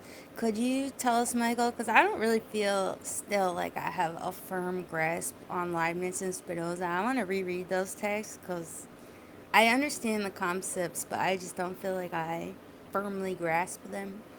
Could you maybe tell us what you think is uh, relevant maybe to phenomenology about these texts? What kind of ideas become relevant in I think phenomenology? I think that the rationalist problem of God, which what they call God, and in Spinoza it becomes nature. It starts off being called God, and then eventually is called nature, natura naturata, God, like nature naturing. Um, but what the problem is, and it's strange because we're talking about God, but it doesn't feel as if we're talking about God, that we constantly have to face what we do not know. How, through what process does non-knowledge become knowledge? And so I think for someone like Husserl, and going earlier to empiricists or to Kant, this problem of me being a subjective being, but also faced with this external world of which it appears that I can never know everything about, becomes a driving problem that goes through philosophy, through the idealists, and all the way up to the phenomenologists. And their answer is to kind of remove that element of externality, right? The externality, internality is in our consciousness rather than being a relationship between a person and this external world, and then outside of that world, God. Totally.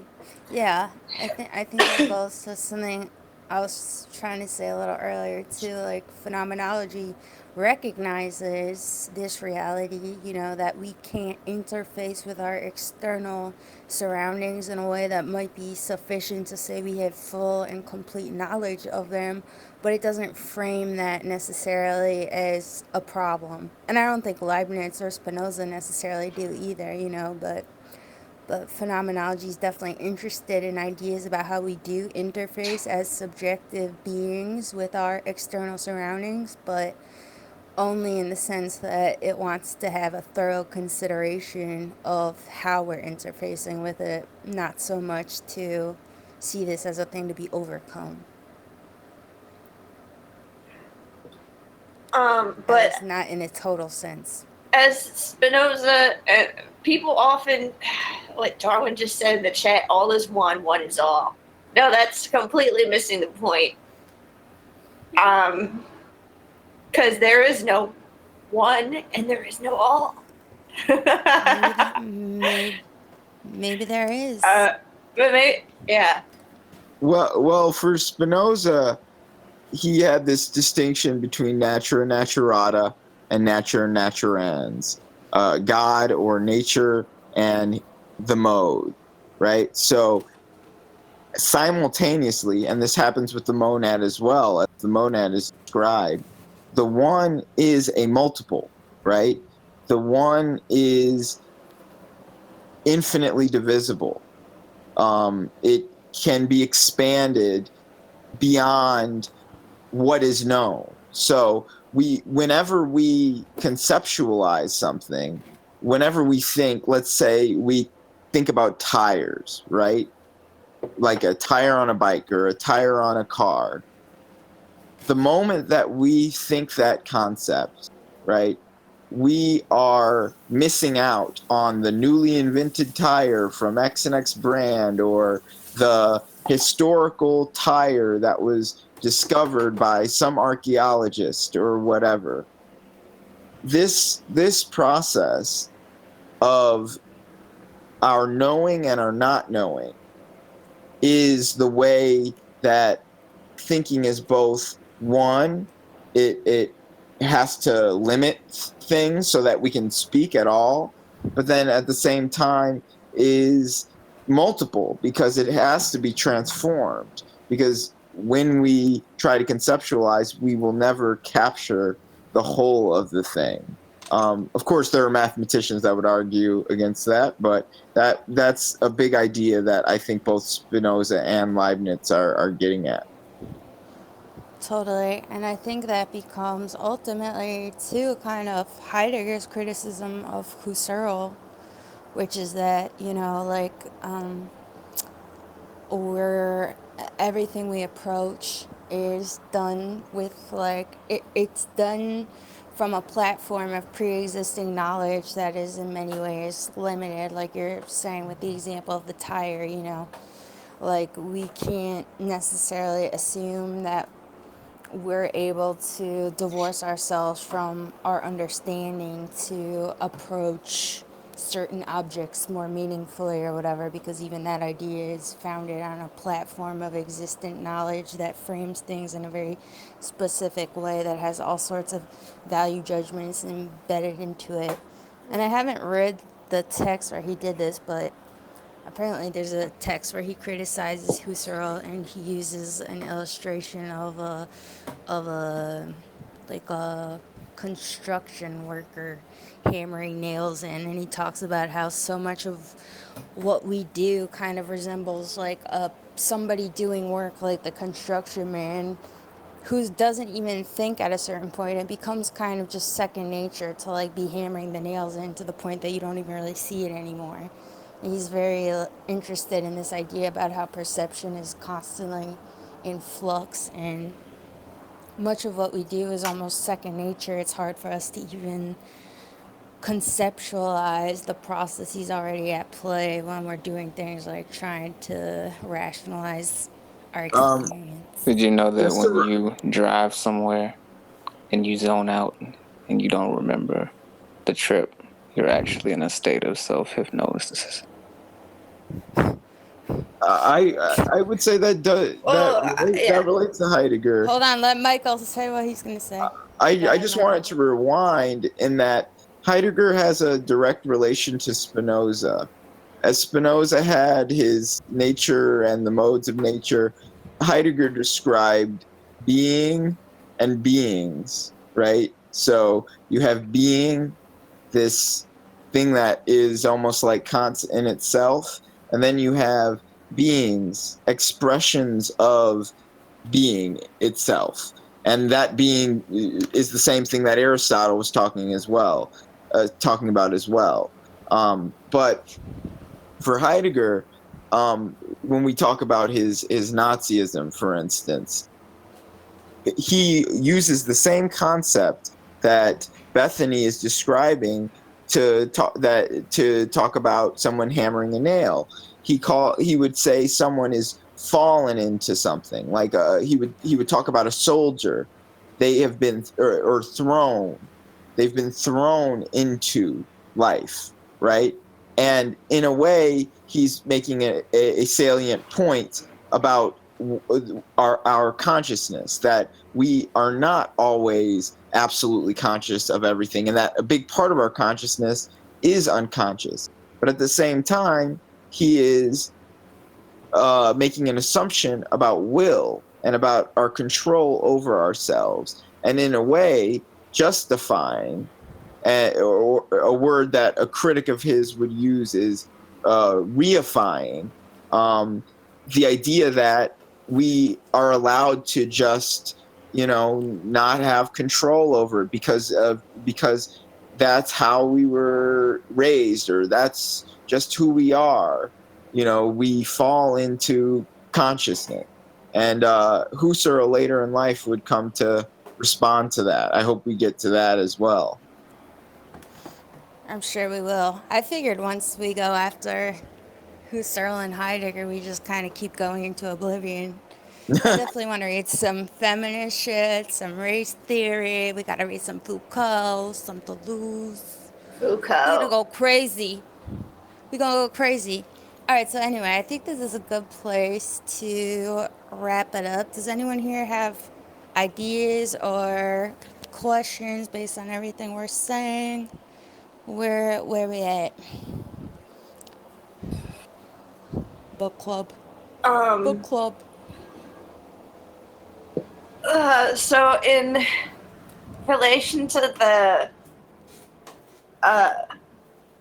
one and all concepts, do you think that there's other, do you think consciousness is just one thing, or it's just a bunch of things? There's a lot of little bits of consciousness, or is it just one thing? To me, it's just one thing, because I always hear these hippies go on about the other parts of consciousness, but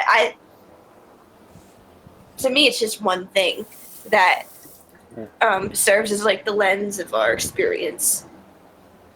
I think that's a really interesting question, and a question that phenomenology is especially concerned with, because phenomenology is in essence trying to sort of map out and create a descriptive system to talk about our conscious experience, and it kind of ultimately becomes a choice, I guess, but based, of course, on things that may or may not be proven. Like we were talking before about intentionality, and how neuroscientists right now are very interested in mapping out systems of intentionality in scientific literature so that they have the language to talk about these kinds of things.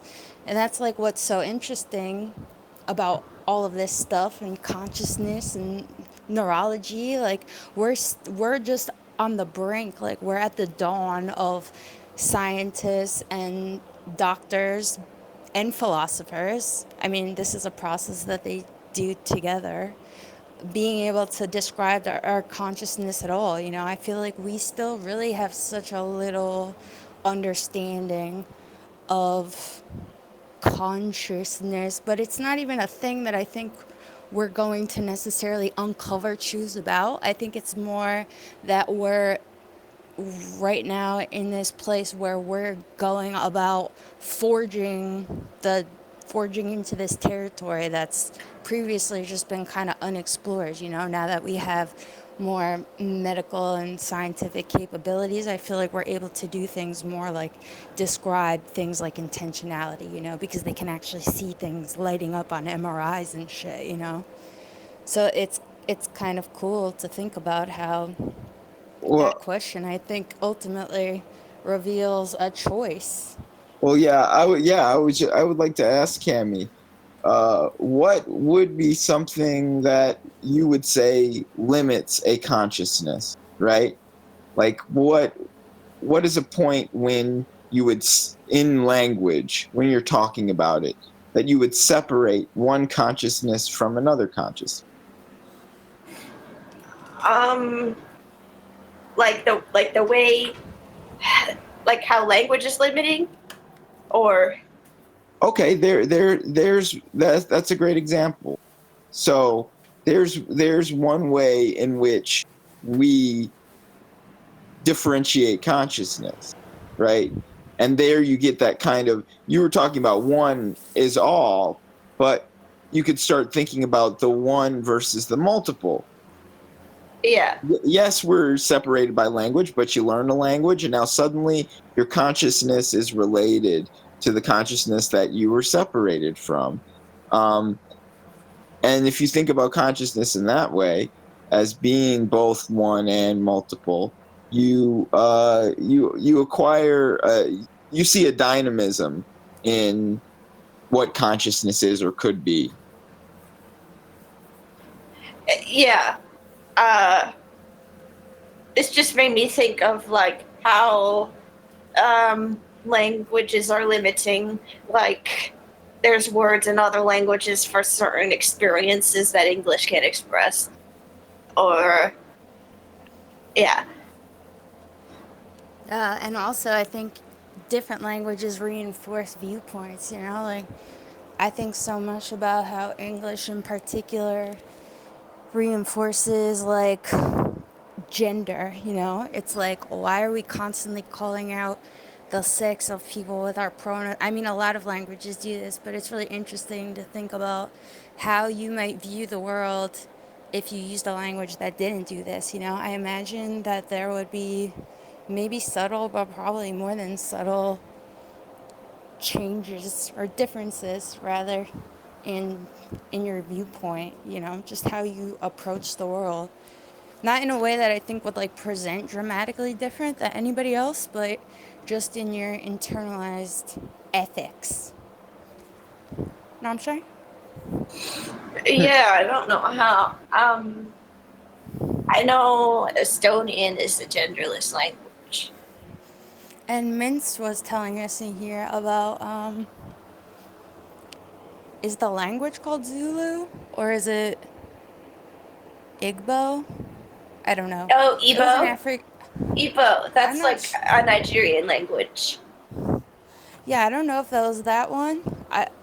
I'm not sure, but it was some African language she was telling us about that she speaks that is genderless and how it's different.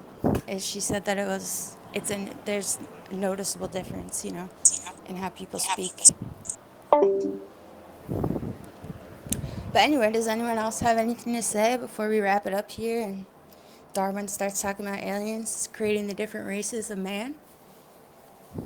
Well, I would like to say how stoked I am to hear about aliens creating the different races of man. That sounds pretty Me great. too. Honestly, I can't wait. All right, so then let's wrap it up here. We've been going for a while. Thank you everyone who stayed. I noticed some people left. We went kind of late.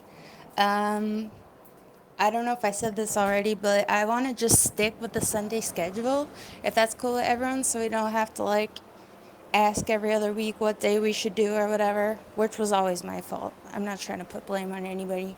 But I think if it's cool with everyone, we should just do every other Sunday starting today. So we wouldn't be meeting next Sunday, but the Sunday after. And we're going to be doing a reading by Hume that will be on the website either by tonight or tomorrow. I'll let everybody know when it's up, but we're going to resume this bitch. and get back on our book club business. And also, I want to say next week, I also want to have a discussion on Sunday, not part of book club, but to resume that Talk About It series where we just had general discussions about the Phenomenology Club topics. So next week, I want to have a discussion on that implicit logical bias of language video, which I feel like everybody is well equipped for and would have really good ideas, especially since we keep talking about language in here. Very So please intuitive. come to that next Sunday as well. And yeah, we can stay in here and keep talking about aliens. Michael, thank you again for Yeah, of lending course. your expertise as I always. I would just suggest thinking about, you know, that we conceptualize, that we use concepts to communicate, and that we use concepts as if another person knows exactly what we mean. I think we talked about that in the 5 hour book club. Um, that because that be that is something that is going on under all of these texts, but that will start coming out to the front. What is a concept? How does a concept function? Um, and how does a concept relate to consciousness and relate consciousnesses? And to get back to Cammie's question, how concepts can both connect and differentiate people. Totally. And also, to end on a positive note with, I think, meditating on this idea that's very phenomenological and Husserlian, that we are the active participants in this process of rationalizing things and creating concepts, and much of how we conceptualize the world ultimately comes down to choice, you know? I mean, obviously I can't choose to believe in a thing that isn't true, but I can, or it doesn't appear to be true to me. I can't convince myself of a thing that I think is false. But ultimately, what is a choice, I think, is what kind of frameworks we build for ourselves to navigate this world, this big old crazy world. Yeah, that's like a choice based on our own experience. Yeah, well, I see it kind of like building yourself something, you know? It's like Yeah. DIYing the vehicle that you're gonna use to fucking ride around a worldview in, you know? So feel A confident, everybody. Merkaba. Put faith in yourself. You're the You're all god. smart. Of, You're all smart. you're the god You're of the your god of own. your Build your brain. body of light. Oh, great. All right, Um, everyone say bye to the robot. bye bye, Craig. Bye, Craig. Bye, Craig.